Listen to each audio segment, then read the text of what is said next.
அஸ்ஸலாமு அலைக்கும் வரஹ்மத்துல்லாஹி வபரகாத்துஹு.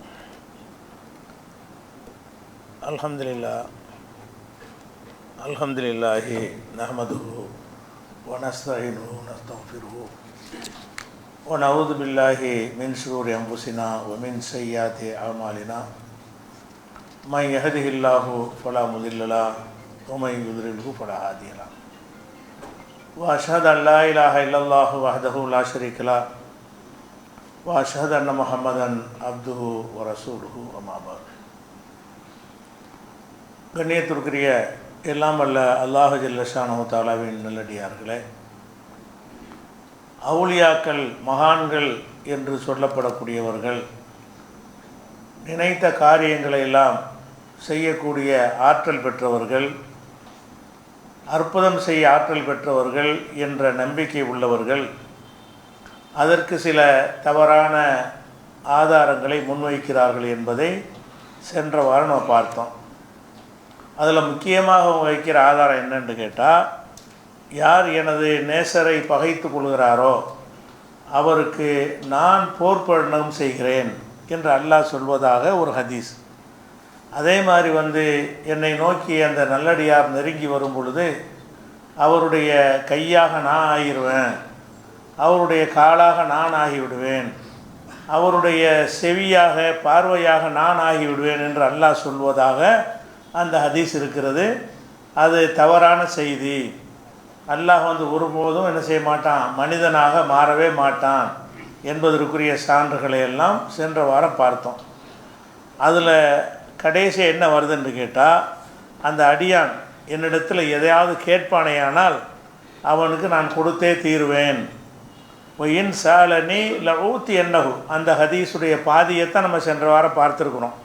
அந்த ஹதீஸுடைய அடுத்த பாதி என்ன சொல்லுதுன்னு கேட்டால், எனது நேசராக ஒருவர் ஆகிவிட்டார் என்று சொன்னால் அவர் கேட்குறதையெல்லாம் நான் கொடுத்தே தீருவேன். உலகி நிஸ்தாதனி லஒழிதன்னஹு, என்னிடத்தில் அவர் பாதுகாப்பு தேடுவாரேயானால் நான் பாதுகாப்பு கொடுப்பேன். அந்த அளவுக்கு என்னுடைய நேசர்களுக்கு நான் இந்த கோரிக்கையெல்லாம் ஏற்றுக்கிறேன் என்று அல்லாஹ் சொன்னதாக அந்த ஹதீஸ் புகாரியில் வரக்கூடிய 6502வது ஹதீஸில் இந்த பகுதி இருக்கிறது. இந்த பகுதியாவது மார்க்கத்துக்கு உட்பட்ட பகுதியா? ஒரு நல்லடியார் என்று ஆகிவிட்டால் அவர் கேட்குறத நல்லா கொடுப்பானா? அப்படி கொடுத்துருக்குறானா? நல்லடியார்கள்லேயே மிகச்சிறந்த நல்லடியார்கள் நபிமார்கள்.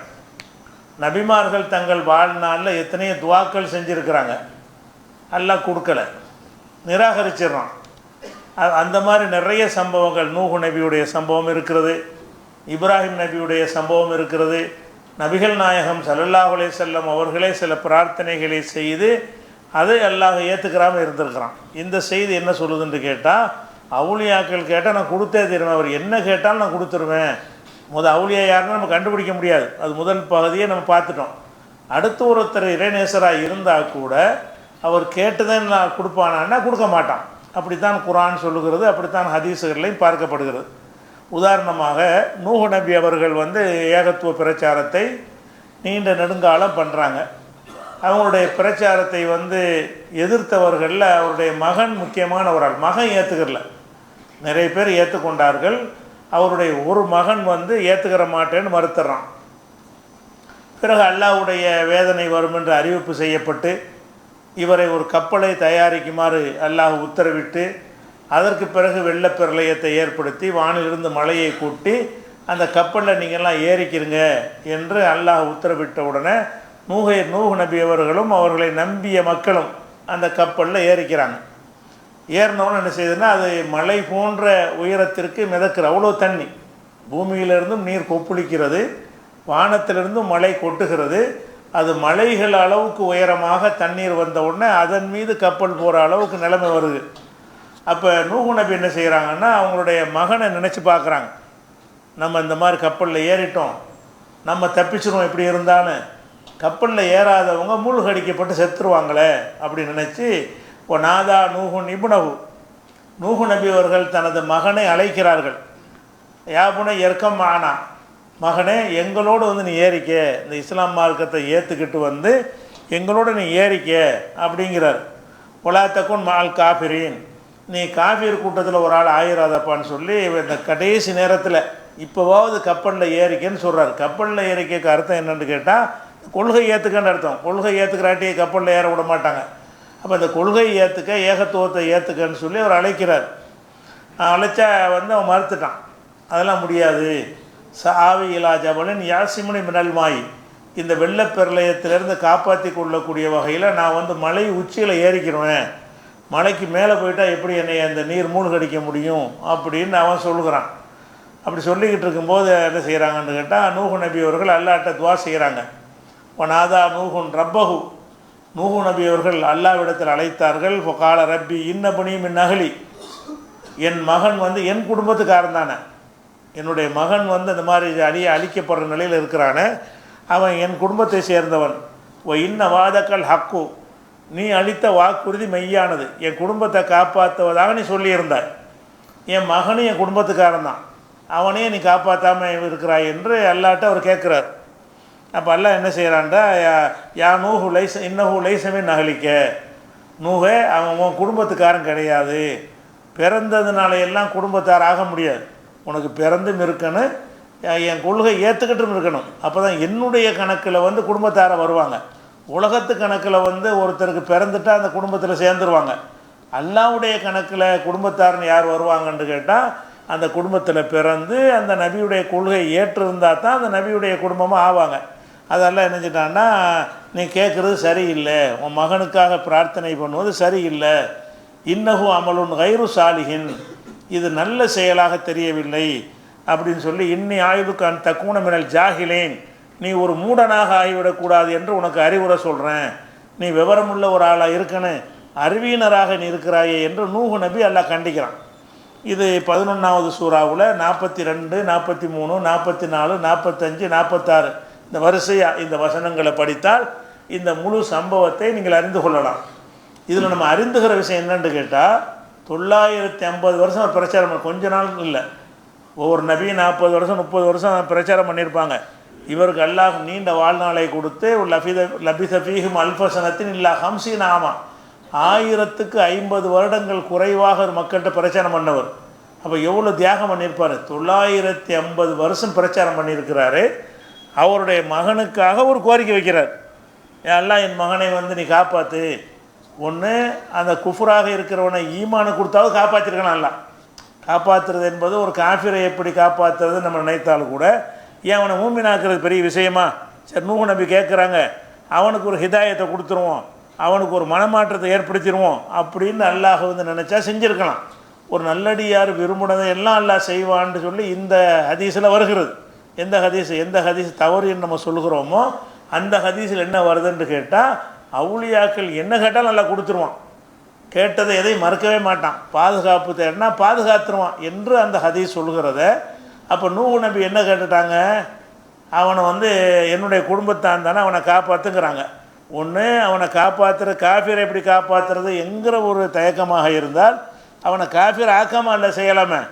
நூஹு நபி கேட்ட உடனே அவனுக்கு ஒரு மனமாற்றம் ஏற்படுத்தி, நான் உங்கள் கொள்கைக்கு வந்துடுறேன் அப்படின்னு சொல்லி அந்த கப்பலில் ஏற விட்டு காப்பாற்றிருக்கலாம்ல. பேசக்கூடாதுன்றான்ல, மடையனாக இருக்காத மூடனாக இருக்காதேங்கிறான்.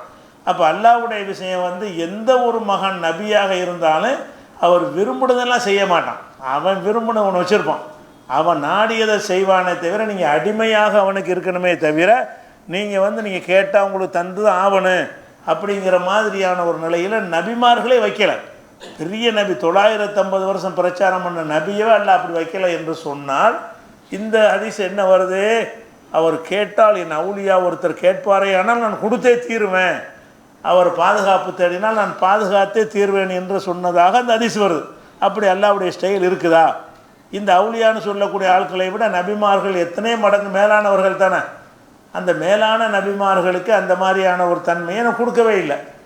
அதே மாதிரி இப்ராஹிம் நபி, அல்லாஹ்வுடைய நபிமார்களே அல்லாஹ்வுக்கு ரொம்ப விருப்பமானவர் யாருன்னா இப்ராஹிம் நபி தான். அவரை தான் அல்லாஹ் ஹலீல் என்று சொல்கிறான். ஹலீல்னா நண்பர். மனிதன் அல்லாஹ்வுக்கு நண்பராக முடியாது. ஆனால் அல்லாஹ் என்ன செய்கிறான்னு கேட்டால் 4வது சூறாவில் 125வது வசனத்தில், ஒத்தஹத் அல்லாஹு இப்ராஹிம ஹலீலா, இப்ராஹீமை தனது உற்ற நண்பனாக அல்லாஹ் ஆக்கி கொண்டான். ஒரு நண்பன் அந்த இனத்துக்குள்ளே தான் ஆக முடியும். மனிதனுக்கு மனிதன் நண்பனாக ஆக முடியும். மனிதனுக்கு இறைவன் நண்பனாக முடியுமா? இறைவனுக்கு இறைவன் போன்ற ஒரு இனம் இருந்தால் தான் நண்பனாக முடியும். இறைவன் தனித்தவன், அவனுக்கு நிகராக யாருமே கிடையாது, அவனுக்கு நண்பனே இருக்க முடியாது. ஆனால் அல்லாஹ் என்ன செய்கிறான்னு கேட்டால், அந்த இப்ராஹிம் நபியுடைய அந்த தியாகத்தை பொருந்தி கொண்டு இத்தகதல்லாஹு இப்ராஹிம ஹலீலா, இப்ராஹிமை என்னுடைய உற்ற நண்பராக ஆக்கி கொண்டேன் அப்படின்னு அல்லாஹ் வந்து சிலாகித்து சொல்கிறான். அந்த இப்ராஹிம் நபி என்ன செய்கிறாங்கன்னு கேட்டால், அவங்க தகப்பனாருக்கு சத்தியத்தை சொல்கிறாங்க. அவர் ஏற்றுக்கிற மாட்டேங்கிறார். அவர் தான் அங்கே இந்த சிலை வழிபாட்டுக்கே முக்கிய குருவாக அவர் தான் இருக்கிறார், சூத்திரதாரியாக இருக்கிறார். அவர் என்ன செய்கிறாரு, நீ ஏன் சொல்ல கேட்குறேன்னா உன்னை விட்டு வெளியேற்றிடுவேன் என்று இப்ராஹிம் நபி அவர் எச்சரிக்கிற அளவுக்கு ரொம்ப அந்த சிலை வணக்கத்தில் ரொம்ப பிடிமானம் உள்ளவர் அவர் இருக்கிறார். ஆனால் இப்ராஹிம் நபி என்ன செய்கிறாங்கன்னு கேட்டால், நாங்கள் உங்களுக்காக வேண்டி நான் அல்லாட்ட பாவம் எவ்வளோ சொல்லி பார்த்தேன் கேட்க மாட்டேங்கிறீங்க, உங்களுக்காக வேண்டி நான் அல்லாஹ்விடத்தில் பாவ மன்னிப்பு தேடுவேன் என்று சொல்லிவிட்டு அல்லாஹ்விடத்தில் பாவ மன்னிப்பு தேடிடுறார். இறைவா, என் தகப்பனார் அறியாமல் இருக்கிறாரு, எவ்வளோ சொல்லி பார்த்துட்டேன், இருந்தாலும் கேட்க மாட்டேங்கிறாரு, நீ அவருடைய பாவத்தை மன்னிச்சிரு. ஒரு நபி வந்து அவுலியாவுக்கு தான் வேண்டியதை நல்லா செஞ்சு கொடுப்பான்னு அந்த ஹதீஸில் வருது. அது உண்மையாக இருக்கும் என்றால் இப்ராஹிம் நபிக்கு எல்லாம் செஞ்சுருப்பானே. சரி, மற்றவங்களும் இருந்துட்டு போகிறாங்க, இவருக்கு அப்படி நம்ம செய்ய முடியாது. நண்பர் வேறு, உற்ற நண்பராக வேறு இருக்கிறாரு, பாப்பாவுக்கு பாவ மன்னிப்பு தானே கேட்குறாரு. ஒன்று அந்த பாவத்தை மன்னிக்கலாம், அல்லது அவர் உசுரோட வாழ்ந்துக்கிட்டு தானே இருக்கிறாரு, செத்த பிறகு உள்ள சம்பவம் இல்லையே, அவருக்கு ஹிதாயத்தையாவது கொடுத்துருக்கலாம். குறைஞ்சபட்சம் என்ன செய்யலாம், அவர் இப்ராஹிம் நபி கேட்டுட்டார், அவர் நல்லடியார் ஆக்கி விட்டுருவோம், அவருக்கு ஏகத்துவத்தை கொடுத்துருவோம்னா பாவ மன்னித்தல் தன்னால் அவருக்கு தகுதி உள்ளவர் ஆயிடுவார். அல்லாஹ் வந்து அந்த குஃபுரில் இருக்க வச்சு மன்னிக்க மாட்டான் என்று சொன்னாலும் ஒரு நேசர் கேட்குறார், அவருடைய அல்லாஹ்வுடைய உற்ற நண்பர் கேட்குறார், அவருடைய தகப்பனாருக்காக கேட்குறார், என் தகப்பனாரை நீ மன்னிப்பாயாக. மன்னிப்பாக என்பதற்கு என்ன அர்த்தம்? ரெண்டு அர்த்தம் கொடுக்கலாம். மன்னிப்பாயாகன்னா அவர் குஃபுரில் இருக்கும்போதே மன்னிக்கிறதுன்னு கொடுக்கலாம், அல்லது குஃபுரை விட்டு வெளியேற்றி மன்னிக்கலாம்ல. அல்லாஹ் நினைத்தான் என்று சொன்னால் இப்ராஹிம் நபி சொல்லக்கூடிய மார்க்கம் சரிதான் என்று அவர் ஒத்துக்கிற வச்சு அப்புறம் என்ன செய்யலாம், அல்லாஹ் மன்னிக்கலாம். அப்போ மன்னிப்பு தானே அவர் கேட்டார். அந்த மனுஷர் செத்து போனால் கூட அவரை தௌஹீது கொண்டு வர இயலாது. தகப்பனார் உயிரோடு வாழ்ந்து கொண்டிருக்கிற நேரத்தில் அவர் வந்து முஸ்லீமாக மாற்றி மன்னித்து அந்த நபியுடைய கோரிக்கை நிறைவேற்றி அவர் மனங்குளிர செய்யலாம்ல. ஒரு அவுலியாவுக்கு வந்து அவர் கேட்டதெல்லாம் செஞ்சு கொடுப்பவனா அல்லாஹ் இருப்பானே. ஆனால் அவருடைய உற்ற நண்பர் இவர் ஒரு ஆள் தானே, மனிதர்களில் ஹலீலுல்லான்னு அவருக்கு பேர். அப்போ அல்லாஹ்வுடைய ஹலீலாக உற்ற நண்பர் என்ற பெயர் வாங்கிய இப்ராஹிம் நபி அவங்க தகப்பனாருக்காக மன்னிப்பு கேட்குறாரு. அல்லாஹ் என்ன செய்கிறான், அந்த மன்னிப்பு கேட்பேன்ற விஷயத்தை சொல்லும்போது அல்லாஹ் கண்டிச்சிடறான், கேட்கக்கூடாது. அதை பற்றி இப்படி சொல்லி காட்டுறான்னு கேட்டால் 9வது சூறாவில் 114வது வசனத்தில் வருகிறது, ஒமாக்கான இஸ்திக்ஃபார் இப்ராஹிம் அலி அபிஹி, இப்ராஹிம் நபி அவர்கள் தன்னுடைய தந்தைக்காக பாவ மன்னிப்பு தேடினார்கள். இல்லா மோயிதத்தின் வாதஹா ஐயாகு, அவர் ஒரு தகப்பனாருக்கு அளித்த வாக்குறுதி அடிப்படையில் அந்த மன்னிப்பை தேடினார். பலம்மா பையனளவு அன்னவு அதுவும் இல்லாஹி, தகப்பனார் அல்லாவுடைய எதிரி என்று அவருக்கு தெரிந்த பிறகு தபர்ரா மின்ஹு, அவர் விலகி கொண்டார். என்னுடைய எதிரிக்கு பாவ மன்னிப்பு கேட்காத அப்படின்னு நல்லா எச்சரிக்கை பண்ண உடனே விலகி கொண்டார். அப்போ அந்த மன்னிப்பை எல்லாம் ஏற்றுக்கல. அவர் மன்னிப்பு கேட்குறார் தகப்பனாருக்காக வேண்டி. நம்ம ஹலீல் தானே கேட்குறாரு, மற்றவங்களும் விட்டுருவோம், நம்ம உற்ற நண்பராக இருக்கிறாரு, அவருக்கு செய்யாமல் யாருக்கு செய்கிறது? நேசர்கள் நினச்ச கையாயிரம் காலாயிரம்லாம் அந்த ஹதீஸில் வருது. அந்த மாதிரி ஆகிறதா இருந்தால் நினைஞ்சிருக்கேன். இப்ராஹிம் நபிக்கு அவர் தகப்பனாரை நேர்வழி கொண்டு வந்திருக்கு. அவர் எவ்வளோ ஆசைப்பட்டிருக்காரு. ஒவ்வொரு மனிதருமே தங்களுடைய தகப்பனார் சொர்க்கத்துக்கு போகணும்னு ஆசைப்படுவோமா இல்லையா? எல்லா மனிதர்களுமே நம்ம புள்ள சொர்க்கத்துக்கு போகணும், நம்ம தகப்பனார் சொர்க்கத்துக்கு போகணும்னு ஆசைப்படுவோம்ல. அந்த மாதிரி அவரும் பட்டிருப்பார்ல. அவர் நியாயமான விருப்பம் தானே அது. அந்த விருப்பத்தை எல்லாம் நிறைவேற்றி கொடுத்தானா? நிறைவேற்றி கொடுக்கலங்கிறான். அல்லாஹ் திருந்தி கொண்டார், நான் இனிமேல் செஞ்ச தப்பு தான், இனிமேல் அவருக்காக பாவ மன்னிப்பு கேட்க மாட்டேன் என்று சொன்னதாக 9வது சூறாவில் 114 வசனத்தில் இருக்குது. அதே மாதிரி வந்து இப்ராஹிம் நபி அவர்கள் வந்து காபத்துல்லாவை அவர்களும் மகனும் சேர்ந்து கட்டுறாங்க. முதல் ஆதம் அலைஹிஸ்ஸலாம் அதை கட்டுறாங்க. பிறகு காலப்போக்கில் அது சிதிலம் அடைஞ்சு போய் எந்த இடத்துல அந்த ஆலயம் இருந்துச்சுங்கிறது தெரியாத அளவுக்கு போய்விட்டது. பிறகு இப்ராஹிம் நபியுடைய மகன் இஸ்மாயில் அங்கே குடியமர்த்தி அது ஒரு ஊராக உருவாகிய பிறகு அல்லாஹ் என்ன செய்கிறான்னு கேட்டால், இந்த இடம் தான் காபத்துல்லா இருந்த இடம் என்று இப்ராஹிம் நபி காட்டுறான். இது பப்பானால் இப்ராஹிம மக்கானல் பைத்தி, காபத்துல்லா இருந்த இடத்தை இப்ராஹிமுக்கு நான் காட்டி கொடுத்தோம். ஆதம் அலைஹிஸ்ஸலாம் காட்டினது சிதிலம் அடைஞ்சு போச்சு, எந்த இடத்தில் இருந்துச்சுன்னு தெரியலை. அல்லாஹ் என்ன செய்கிறான், இந்த இடத்தில் தான் இப்ராஹிம் நபி ஆதம் அலைஹிஸ்ஸலாம் வந்து கட்டுனாங்க என்று அந்த இடத்த காட்டி கொடுத்து அந்த இடத்துல காபத்துல்லாவை கட்ட சொல்கிறான். எது கட்ட சொல்கிறான்? தொழக்கூடிய மக்களுக்காக, தவாப் செய்யக்கூடியவர்களுக்காக, ருக்கு செய்வதற்காக, அந்த ஹீரா பைத்தியல் தாயிஃபீன உல் ஆக்கிஃபீன ஒரு ருக்கோய் சுஜூத், ருக்கு சஜிதா செய்து தவாப் செய்கிற மக்களுக்காக எனது இல்லத்தை தூய்மையான முறையில் கட்டுங்க அப்படின்னு அல்லாஹ் கட்டளையிடுறான். தந்தையும் மகனுமாக சேர்ந்து என்ன செய்கிறாங்க? அந்த காபத்துல்லாங்கிற ஆலயத்தை கட்டுறாங்க. கட்டின உடனே கட்டி முடிச்சுட்டாங்களா, முடித்தவொடனே ஒரு துவா செய்கிறாங்க. காபத்துல்லா கட்டி முடித்தவொடனே இறைவா எங்கள்கிட்ட இது ஏற்று ரப்பனா தக்கபல் மின்னா, நீ எங்கள்கிட்ட இந்த பணியை ஏற்றுக்கொள்வாயாகன்னு சொல்லிட்டு ஒரு ஒரு துவா செய்கிறார். ஒஜுனு புனி ஓ பனிய அந்நாபுதல் அசனாம், என்னையும் என்னுடைய வழித்தோ சந்ததிகளையும் சிலை வணக்கம் செய்யாமல் காப்பாற்றுவாயான்னு கேட்குறாங்க. இப்ராஹிம் நபி கேட்குறாங்க, காபத்துல்லாவை கட்டிட்டு நானும் சிலை வணங்கிடக்கூடாது, என்னுடைய சந்ததிகளும் என்ன செய்யக்கூடாது, சிலை வணங்கக்கூடாதுன்னு துவா செய்கிறார். அப்போ துவா செஞ்சதாரு அல்லாவுடைய நேசர், அவர் அல்லாவுடைய நண்பர் துவா செய்கிறார். இது அல்லாஹ் ஏத்தானா? ரசூல்லாவுடைய காலத்தில் 360 சிலையை வச்சு வணங்கினது யார்? இப்ராஹிம் நபியுடைய சந்ததிகள் தானே. இப்ராஹிம் நபி சந்ததிக்கு தானே துவா செஞ்சார்.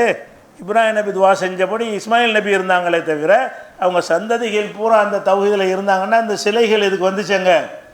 360 சிலைகளை காபத்துல்லாவை வச்சு வணங்கினாங்களே. அவர் துவா செய்கிறாரு 14:35 வசனத்தில் இப்ராஹிம் நபி செஞ்ச துவாவை அல்லாஹ் சொல்லி காட்டுறான். சரி, நம்ம நபி துவா செஞ்சிட்ட காரணத்தினால இவருடைய வழித்தோன்றர்கள் எல்லாருமே அப்படியே ஒரு இறைவனை வணங்கக்கூடிய மக்களாகவே இருக்கணும் அப்படின்னு அல்லாஹ் நினைச்சால் ஆக்க முடியுமில்ல. அதுவும் அந்த உற்ற நண்பருக்காக ஆக்கிறதுன்னு ஆக்கலாம்ல. நல்ல விஷயம் தானே, கெட்ட விஷயம் கிடையாதானே. எல்லாம் நல்லடியாரா, பணத்தை கேட்டாரா காசை கேட்டாரா? எல்லாம் நல்லடியார் ஆகணும்னு தானே கேட்டார். என்னுடைய சந்ததிகள் சிலை வணங்கிடக்கூடாது, இது அல்லாவுக்கு ஓப்பான ஒரு காரியம் தானே. அவர் கேட்டது அல்லாவுக்கு வெறுப்பான காரியம் இல்லையே. எல்லாரும் சிலை வணங்காமல் இருக்கணும் என்பது தான் நல்லா விரும்புகிறான். அல்லாஹ் எந்த காரியத்தை விரும்புவானோ அந்த மாதிரி ஒரு காரியத்தை தான் தனது சந்ததிகளுக்காக இப்ராஹிம் நபி கேட்டார். அப்போ அல்லாஹ் ஏற்றிருந்தால் என்ன செஞ்சுருக்கனே? ரசூல்லா வரும்போது எல்லாம் ஏகத்துவத்தில் இருக்கணும். ரசூல்லா வந்திருக்கவே தேவையில்லை, சொல்லப்போனால் ரசூல்லாவே தேவையில்லைன்னு அங்கே கரெக்டாக இருந்தாங்கன்னா அதுக்கு நபி எதுக்கு? அந்த மக்களே ஏகத்துவத்தில் ஓரிரை கூடுகளில் இருந்திருப்பார்கள் என்று சொன்னால் ரசூல்லாவை அனுப்பியிருக்கவே தேவையே இல்லை. ரசூல்லா வந்ததை எதுக்குன்னு கேட்டால் எல்லாத்தையும் மாற்றி விட்டாங்க. இப்ராஹிம் நபியுடைய சந்ததிகளாக இருந்து கொண்டு இப்ராஹிம் நபியுடைய கொள்கையை குழி தோண்டி புதைச்சி விட்டு கல் மண்ணெல்லாம் கடவுளாக ஆக்கி கொண்டு என்ன செஞ்சிட்டாங்க? வணங்கி விட்டார்கள் என்பது தான் முக்கியமான அடிப்படையான ஒரு காரணம். அப்போ அவர் கேட்ட துவாவை அல்லாஹ் ஏற்றுக்கலைங்க. ஏன் ஏற்றுக்கலன்னா அதான் இறைவன். நான் யாரதும் நான் நினச்சதை செய்வேன். ஃபாலும் லிமா யுரி, எனக்கு அல்லாஹ் தனக்கு ஒரு பேர் வச்சுக்கிட்டான், நினைத்ததை செய்பவன். நான் என்ன நினைக்கிறேன்னு அதுதான் செய்வேனே தவிர நீங்கள் கேட்டால் அதை நினச்சதான் செய்வேன்.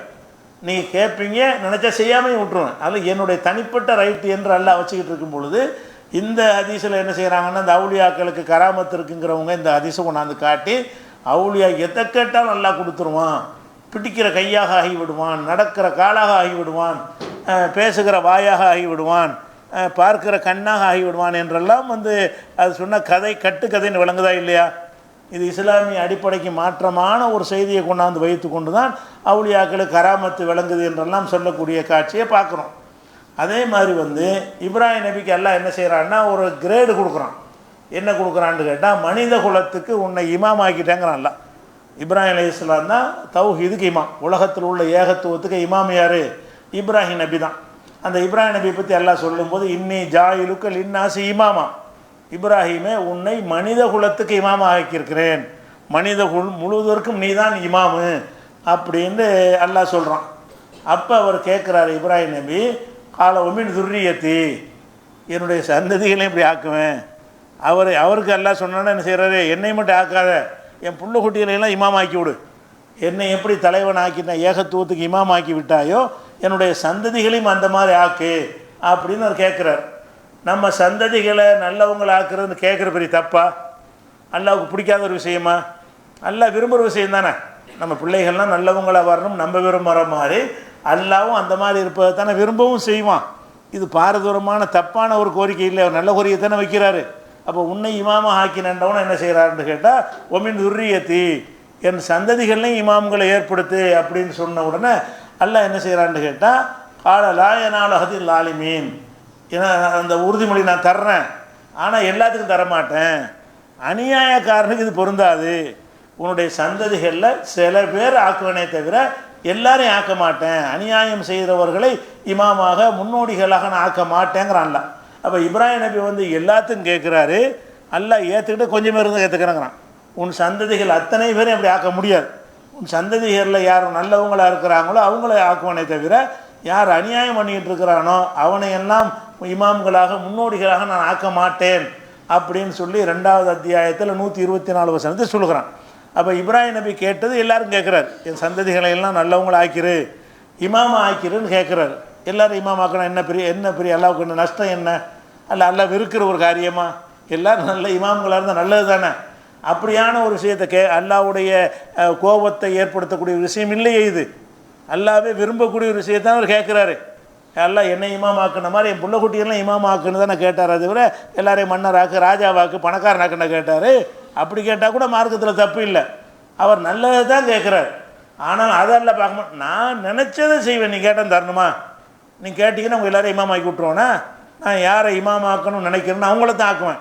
யார் ஆக்கக்கூடாதுன்னு நினச்சேன்னா அவங்கள ஆக்க மாட்டேன். என்னுடைய தனிப்பட்ட ரைட்டு நல்லா சொல்லுகிறான். இந்த கட்டுக்கதையான இந்த ஹதீஸ் என்ன சொல்லுதுன்னு கேட்டால் அவுலியா என்ன கேட்டாலும் கொடுத்து விடுவான். அல்லா பிடிக்கிற கையாயிருவான், காலாயிருவான், காதாயிருவான்னு என்ன செய்கிறாங்க? அந்த இட்டுக்கட்டப்பட்ட செய்தியை வச்சுக்கிட்டு அவுலியாக்கள்னா என்ன வேணாலும் செய்வாங்கங்கிறாங்க, கேட்குறதெல்லாம் கொடுப்பாங்கங்கிறாங்க. இப்ராஹிம் நபி எல்லாம் கொடுக்கல. இப்ராஹிம் நபி எல்லா இடத்துல கேட்குறாங்க, என்ன செய்யலை? அதை அல்லாஹ் கொடுக்க தயாராக இல்லை. அதே மாதிரி ரசூல் ஸல்லல்லாஹு அலைஹி வஸல்லம் என்ன செய்கிறாங்கன்னு கேட்டால் அவங்களுடைய பெரிய தகப்பனார் அபூ தாலிப் அவர் ரொம்ப சப்போர்ட்டாக இருந்தவர். இஸ்லாத்தை ஏற்றுக்கிறல, ஆனால் ரசூலுல்லாவுக்கு ரொம்ப சப்போர்ட்டாக இருந்தார். அவங்களுடைய பிரச்சாரத்துக்கு உறுதுணையாக இருந்தார்.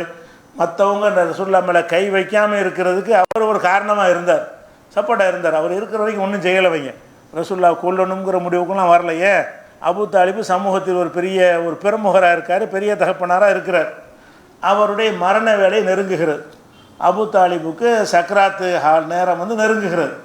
கேள்விப்பட்டு ரசூலுல்லாஹ் என்ன செய்கிறாங்க? பக்கத்தில் போய் உட்காந்து, தந்தையே நீங்கள் இஸ்லாத்தை ஏற்றுக்கிறங்க, லா இலாஹ இல்லல்லாஹ்ங்கிறத சொல்லுங்கள், உங்களுக்காக நான் அல்லாஹ்ட்ட நான் பேசுகிறேன் அப்படின்னு என்ன செய்கிறாங்கன்னா ஒரு அறிவுரை சொல்கிறாங்க. அபூ தாலிப் உடம்பு சரியில்லாமல் இருக்கிறத கேள்விப்பட்டு அவனோன்னு வந்துட்டாங்க. அபூ ஜஹில் எல்லாம் சுற்றி உட்காந்துருக்குறாங்க. ரசூல் ஸல்லல்லாஹு அலைஹி வஸல்லம் போய் அவருக்கு அறிவுரை சொல்ல போகிறாங்க. அந்த எதிரிகள் என்ன செய்கிறாங்க? முக்கியமான பிரமுகரில் அவங்கெல்லாம் சுற்றி நின்று என்ன செய்கிறாங்க? அபூ தாலிபே, நீ இந்த பையன் சொல்கிற நீ கேட்காத, உன்னுடைய அப்பம்பாட்டம் வழியில் நீ மூத்தா போவு, உன்னுடைய அப்துல் முத்தலிப் எந்த கொள்கையில் இருந்தாரோ அந்த கொள்கையில் நீ சாவனு அப்படின்னு அவங்க ஒரு பிரச்சாரத்தை பண்ணுறாங்க. சக்கராத்துடைய நேரம் ரசூலுல்லாஹ் தௌஹீதின் பக்கம் அழைக்கிறாங்க, அவங்க ஷிர்கின் பக்கம் அழைக்கிறாங்க. இப்படி பேச்சுவார்த்தை ஓடிக்கிட்டே இருக்குது. கடைசியில் என்ன பண்ணிட்டாரு?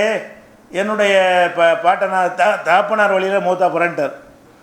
காஃபிராவை மூத்தா போயிட்டார். அபூ தாலிப் என்ன செஞ்சிட்டாருன்னா அப்துல் முத்தலிப் வழியில் நான் மூத்தா போகிறேன்னு சொல்லிட்டு அவர் டிக்ளேர் பண்ணிடுறாரு. அப்போ ரசூலுல்லாஹ் என்ன செய்வாங்கன்னா லஸ்தக்ஃபிருன்னு நடக்க மாலம் உன்ஹன்க, அல்லாஹ் தடுக்கவில்லை என்று சொன்னால் உங்களுக்காக நான் பாவ மன்னிப்பு தேடுவேன். இதுக்கு பிறகு அவர் டிக்ளேர் பண்ணிட்டாரு, நான் அப்துல் முத்தலிப் பாதையெல்லாம் போக வேண்டும். அப்போ ரசூலுல்லாஹ் என்ன செய்கிறாங்கன்னு கேட்டால் அல்லாஹ் தடுக்காமல் இருப்பானே ஆனால் உங்களுக்காக பாவ மன்னிப்பு தேடுவேன் என்று ஒரு வார்த்தையை சொல்லிடுறாங்க.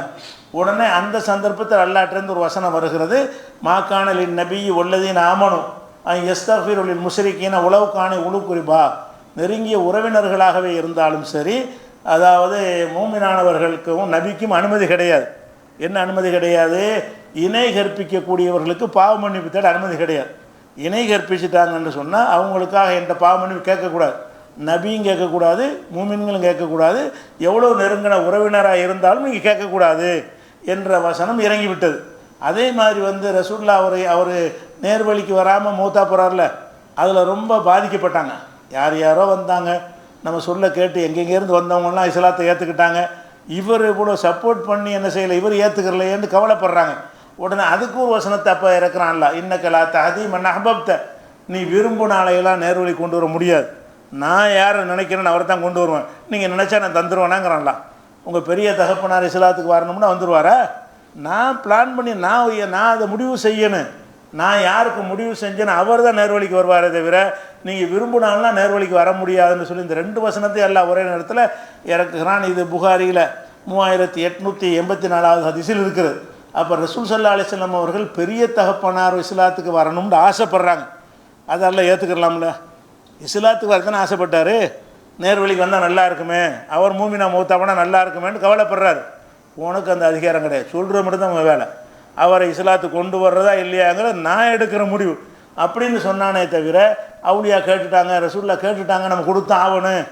ரசூல் கேட்ட பிறகு நம்ம வந்து மறுக்க இயலுமான்னு எல்லாம் நடந்தானா? அவன் எடுத்த முடிவை தான் அவன் செஞ்சுக்கிட்டே இருப்பான். யார் ரசூல் கேட்டா என்ன, நபி கேட்டான், யார் கேட்டா என்ன, அவன் எஜமான் எல்லாரும் அடிமை. தான் இஸ்லாத்தினுடைய அடிப்படையான கொள்கை இதுதான். இந்த கொள்கையை எந்த இடத்துலையும் நல்லா தளர்த்த மாட்டான், யாருக்காகவும் என்ன செய்ய மாட்டான், இந்த கொள்கையில் வளைஞ்ச கொடுக்க மாட்டான். அதனுடைய எடுத்துக்காட்டாகத்தான் அபு தாலிபுக்கு பாவ மன்னிப்பு தேடக்கூடாதுங்கிறான். அதே மாதிரி அவர் நேர்வழிக்கு வரணும்னு ஆசைப்பட்டாங்கல்ல, நீ ஆசைப்பட்டுட்டு போ, அதுக்காக ரொம்ப கவலைப்படாத. நான் நினச்சா நேர்வழி கொண்டு வருவேன், நினச்சா வரமாட்டார். இப்போ நான் வந்து வரமாட்டார்னு நினச்சிருக்கிறேன், நீ என்னத்தை சொன்னாலும் வரமாட்டார். அப்போ நபி ஸல்லல்லாஹு அலைஹி வஸல்லம் விருப்பம் நிறைவேறுனுச்சா? அவங்க ஆசைப்பட்டாங்க, நல்ல விஷயம் தான் ஆசைப்பட்டாங்க. ஒரு நேர்வழிக்கு வரணும்னு ஆசைப்பட்டது வந்து கெட்ட விஷயமா? அப்போ நல்ல விஷயங்களுக்கு ஆசைப்பட்டால் கூட அங்கே அல்லாஹ் என்ன வச்சுருக்கான்னா, நான் நினைக்கிறது தான் செய்வேன். இதுதான் இஸ்லாத்துடைய நிலை, அல்லாஹ்வுடைய ஸ்டைலு இதுதான். அதனால் அல்லாஹ் ரப்புல் ஆலமீன் வந்து எந்த நபியாக இருந்தாலும் அவங்க கேட்டதெல்லாம் கொடுத்ததே கிடையாது. அவங்க எல்லாம் நல்லா இருக்க தான் நினச்சாங்க. ஏன் கஷ்டப்பட்டாங்க? நபிமார்கள் இது கொல்லப்பட்டாங்க, கொல்லப்படுறதுக்காக அனுப்பப்பட்டாங்க. நபிமார்கள் வந்து சத்தியத்தை சொன்னாங்களே, இந்த சத்தியம் மேலோங்க வேண்டும், எல்லாரும் தௌஹீதுக்கு வரணும்னு தானே நபிமார்கள் பாடுபட்டாங்க. நபிமார்களை பல பேரை கொலை செஞ்சாங்கன்னு நல்லா சொல்லி காட்டுறானே. அது என்ன விளங்குது? நபிமார்கள் ஆசைப்பட்டபடி நடக்கலை.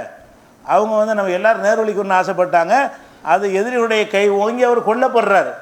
அப்போ நபியுடைய விருப்பம் நிறைவேறலை, அல்லாஹ் நாடியத்தை நிறைவேற்றி காட்டிடுறான். இப்படி எக்கச்சக்கமான சான்றுகள் இருக்கிறது. அனைத்துக்கும் மாற்றமாக எந்த ஹதீஸ் இருக்கிறது? எந்த ஹதீஸு? யார் என்னுடைய அவுலியாவை பகைத்து கொள்கிறானோ அவனுக்கு நான் எதிரி ஆயிடுவேன், போர் பிரகடனம் செய்வேன், அவன் பிடிக்கிற கையாயிருவேன், அவன் நடக்கிற காலாக ஆயிடுவேன், பார்க்கிற கண்ணான ஆயிடுவேன், கேட்குற காதாக ஆயிடுவேன் என்று அல்லாஹ் சொல்வதாக வரக்கூடிய இந்த செய்தி அது பொய்யான ஒரு சில ஆதாரங்களுக்கு அடிப்படை இஸ்லாமிய அடிப்படை கொள்கைக்கு மாற்றமானது. அது மாதிரி அவர் என்ன கேட்டாலும் நான் கொடுத்துருவேன் அப்படிங்கிறதும் அல்லாஹ்வுடைய ஸ்டைலில் கிடையாது. என்ன கேட்டாலும் கொடுக்க மாட்டான், அவன் நினச்சதை தான் கொடுப்பானே தவிர என்ன கேட்டாலும் கொடுக்க மாட்டான் என்பதை வழங்கிக் கொள்கிறோம். இது குறித்த மேலும் உள்ள விவரங்களை இன்ஷா அல்லாஹ் நம்ம அடுத்தடுத்த வாரம் பார்க்கலாம். அஸ்ஸலாமு அலைக்கும்.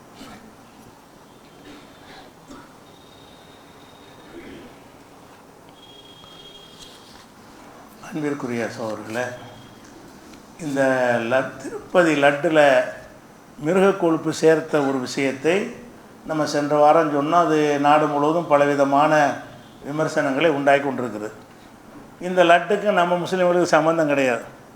அதுக்கு ஏஜென்ட் முஸ்லீம் கிடையாது, நெய் சப்ளை பண்ணது முஸ்லீம் கிடையாது, தயாரித்தது முஸ்லீம் கிடையாது. நமக்கு எந்த ஒரு முஸ்லீம்களுக்கு இதில் எந்த சம்மந்தமே இல்லை. அவங்களுக்குள்ள ஒரு விஷயம். அப்படிங்கிற நேரத்தில் என்ன செய்கிறாங்கன்னு கேட்டால், நம்மளை வம்பு வளர்க்குற மாதிரி என்ன செய்கிறாங்கன்னா, இஸ்லாத்தை கோர்த்து விடுற மாதிரியான சில பிரச்சாரங்களை முன்னெடுத்திருக்கிறார்கள். அதில் ஒரு பிரச்சனை என்னென்னு கேட்டால், ஒரு கிராமத்தில் சின்ன ஊரில் என்ன செய்கிறான்னு கேட்டால், ஒரு ஆள் இங்கே உள்ள உணவு ஹலால் செய்யப்படலைன்னு போர் எழுதி போட்டிருக்கிறான். இங்கே இந்த உணவு என்ன செய்யலை, நோ ஹலால்னு போட்டு ஹலால் செய்யப்படவில்லைன்னு ஒரு ஹோட்டலில் போர்டு போடப்பட்டிருக்கிறது. இந்த போர்டு உள்ள விஷயத்தை எடுத்து வைத்து கொண்டு இங்கே பாருங்கள் ஹலால் செய்யப்படலை, இப்போ ஹலால் வெறுக்கிறாங்க மக்கள்லாம். என்ன செய்கிறாங்க, ஹலால் செய்யப்படலைன்னு சொன்னால் தான் வியாபாரம் நடக்குங்கிற அளவில் எங்கள் மக்கள்கிட்ட மனமாற்றம் ஏற்பட்டுருக்குது, உங்கள் ஹலால் எடுபடலைங்கிற மாதிரி என்ன செய்கிறாங்க. இப்போ அந்த வீடியோ அந்த ஹோட்டலில் வீடியோ எடுத்து அதை பரப்பி என்ன செய்கிறாங்க, லட்டுக்கு பதில் கொடுக்குறாங்களா. அப்படி நீங்கள் லட்டுக்கு சொன்னீங்கன்னா நாங்கள் என்ன செய்கிறோம், உங்கள் ஹலாலை எல்லோரும் வெறுக்கிறாங்க அப்படிங்கிற மாதிரி சொல்கிறாங்க. கடைசியில் என்னடான்னு பார்த்தா அந்த ஹோட்டல்காரன்ட்ட பேட்டி காண்றாங்க ஒரு யூடியூப் சேனலில் போய், எதுக்கு இந்த மாதிரி போட்டு வச்சுக்கிறீங்க. அந்தாலும் என்ன சொல்கிறாருன்னு கேட்டால், இங்கே எல்லாம் இந்துக்கள் தான் இருக்கிறோம், முஸ்லீம்கள் ரொம்ப கம்மி, விரல் விட்டு எண்ணக்கூடியவங்களாக இருக்கிறாங்க. நாங்கள் வந்து ஆடு மாடெல்லாம் கோழியெல்லாம் அறுக்கிறாருன்னு இங்கே அறுக்க ஆள் கிடையாது, முறைப்படி அறுக்கிறதுக்கு முஸ்லீம்கள் யாருமே கிடையாது. நாங்கள் அறுக்கிறாந்த வெளியூரில் போய் அறுத்துக்கிட்டு வரணும், அது வாய்ப்பு இல்லாதனால நாங்களே என்ன செய்வோம், எங்கள் முறைப்படி அடித்து தான் அதை செய்கிறோம். அப்போ இங்கே நம்பி வரக்கூடிய முஸ்லீம்கள் ஏமாறக்கூடாதுங்கிறக்காக வேண்டி இங்கே உள்ள ஹலால் கிடையாதுங்க, வர்றவங்களாம் கேட்பாங்க இது ஹலால் செஞ்சதான்னு கேட்பாங்க. அதுக்காக வேண்டி அவன் நல்ல எண்ணத்தில் போர்டை போட்டிருக்கிறான். இவங்க எப்படி திருப்புறாங்கன்னு பாருங்கள். நான் அதுக்காக என்ன செஞ்சுருக்கிறேன்னு கேட்டால், ஹலால் இல்லைன்னு போட்டிருக்கிறோம், முஸ்லீம்கள் எங்கள் ஹோட்டலுக்கு வருவாங்க, மீன் சாப்பாடு சாப்பிட்டு போகிறாங்க, சைவ சாப்பாடு சாப்பிட்டு போகிறாங்க. அவங்க நம்பிக்கையை நான் பாழாக்கக்கூடாது. அவங்க நம்பி வர்றாங்க, இறைச்சின்னா ஹலாலாக தான் இருக்கும்னு நினச்சி வர்றாங்க. நான் ஹலால் செய்யாமல் இருந்து நான் கொடுத்தேன்னு சொன்னால் அவங்களுடைய நம்பிக்கையோட விளையாடுற மாதிரி ஆகிறேன். அதனால தான் இதை போட்டிருக்கேன். வேறு காழ்ப்புணர்ச்சியில் இதை போடலை. அவங்களும் அது காழ்ப்புணர்ச்சியை எடுத்துக்கல. சின்ன நம்பரில் அவங்க இருக்கிறாங்க முஸ்லீம்கள் இந்த ஊரில். அவங்களும் என்ன செய்வாங்கன்னா, என்னுடைய ஹோட்டலில் வந்து சைவ சாப்பாடு சாப்பிடுவாங்க, மீன் சாப்பாடு சாப்பிடுவாங்க, முட்டை சாப்பாடு சாப்பிடுவாங்க, கறி மட்டும் தவிர்த்துக்கிடுவாங்க. ஏன்னா ஒவ்வொரு தடவையும் கேட்பாங்க. இதை சொல்லி என்ன செய்கிறது, இது ஹலாலான்னு கேட்பாங்க. சாப்பிட வரும்போது டிக்ளேர் பண்ணிட்டோம்னா அவங்க வருத்தப்படாமல் போய் நல்ல ஒரு எண்ணத்தில் செய்கிறார். அந்த ஒரு நம்பிக்கையை வந்து மதிக்கிற விதமாக தான் எழுதி போட்டிருக்கு. ஹலாலை வெறுக்கிற விதமாக அவர் எழுதி போடவே இல்லை. அது அவங்க நம்பிக்கையை நான் மதிக்கிறேன். அவங்க ஹலால் நினச்சி வந்து சாப்பிட்றக்கூடிய எனக்கு ஹலால் ஆக்குறதுக்குரிய மெத்தட் இங்கே இல்லை. அதுக்குரிய ஆலிம் சாக்கள் மோதினார்லாம் இங்கே இல்லை. நான் போய் வெளியூரில் போய் அறுத்துட்டு வர முடியாது. அவங்க நம்பி இறைச்சின்னு சொல்லி வாங்கி சாப்பிட்டாங்கன்னு சொன்னால் அவங்க நம்பிக்கை அது பாழாக்குற மாதிரி போயிடும். ஒரு நல்ல எண்ணத்தில் வந்து போட்டிருக்கிறான். அதை எடுத்துக்கொண்டு என்ன செய்கிறாங்க, இப்போ ஹலாலே வெறுக்கிறார்கள் மக்கள் எல்லாம் பாருங்கள், ஹலால்னா இந்துக்களெல்லாம் வெறுத்து ஒதுக்குகிறார்கள் அப்படின்னு அதை திசை திருப்பி பிரச்சாரம் பண்ணக்கூடிய காட்சியெல்லாம் பார்க்குறோம். அதனால் வந்து அவன் நல்ல எண்ணம். இப்போ நாமளும் அப்படி தான் நினைக்கிறோம். இப்போ லட்டில் வந்து மிருக கொழுப்பு கலந்தாங்கன்னா அது எவன் செஞ்சாலும் அந்த மக்களுடைய நம்பிக்கையோடு மோதக்கூடிய விஷயம் தானே அதை செய்கிறான். அதை ஒருத்தங்க இதை சாப்பிட மாட்டாங்கன்னு தெரியும் போது அதை கலந்து கொடுக்குறது என்பது அவன் நம்பிக்கையை பாழாக்குற விஷயம் தானே. அது எவன் செஞ்சாலும் கண்டிக்கத்தக்க ஒரு செயல் தான்.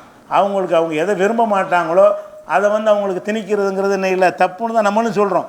அதை எதுக்கு சொல்கிறோம்னு கேட்டால், இந்த மாதிரிலாம் பண்ணியலடா உங்களை இது மாதிரி திங்கி வச்சுவிட்டானே, நீங்கள் நம்பினீங்கள உங்களை ஏமாற்றிட்டாங்களே என்பதற்கு தான் அதை கூட நம்ம சொல்கிறோம். அதனால் இஸ்லாமியரோட இது தேவையில்லாமல் ஒம்பெழுத்து கொண்டு இந்த ஹலாலான விஷயங்களை எல்லாம் வெறுக்கிறாங்க. அந்த நேரத்தில் என்ன செய்யறாங்கன்னா, பில்கேட்ஸ் போய் ஹலாலான உணவு தான் சாப்பிடுவேன் அவன் போய் சாப்பிட்ற எடுத்து வீட்டுக்கு நம்ம ஆளுக்கு போட்டு விட்ருக்குறாங்க. பில்கேட்ஸ் உலக பணக்காரன் என்ன செய்கிறான், எந்த ஹோட்டலில் ஹலால் போட்டிருக்கு அங்கே போய் சாப்பிட்றான். ஏன்னு கேட்டால் ஹலால்னு சொன்னால் முறையாக அறுத்து ரத்தமெல்லாம் வெளியேறி சுத்தமான இறைச்சியாக இருக்கும், அதான் நல்லது அப்படிங்கிறதுக்கு தான் நான் ஹலால் சாப்பிட்றேன்ட்டு அவன் சொல்லக்கூடியதை எடுத்து நம்ம ஆளுக்கு என்ன செய்கிறாங்க, அதுக்கு மறுப்பாக போட்டுட்ருக்குறாங்க. எதுக்கு சொல்கிறேன்னு கேட்டால், ஒரு நல்ல எண்ணத்தில் ஒருத்தன் ஒரு விஷயத்தை செஞ்சால் கூட அதில் ஏதாவது இஸ்லாத்துக்கு எதிராக ஒரு விஷம கருத்தை சொல்ல முடியுமா என்று பார்க்கும் அளவில் என்ன செய்கிறாங்க, இங்கே உள்ள காவிகளுடைய சிந்தனை சீர்கெட்டு போயிருக்கிறது என்பது ஒரு தகவலாக சொல்லிக் கொடுக்குறேன். அஸ்ஸலாமு அலைக்கும்.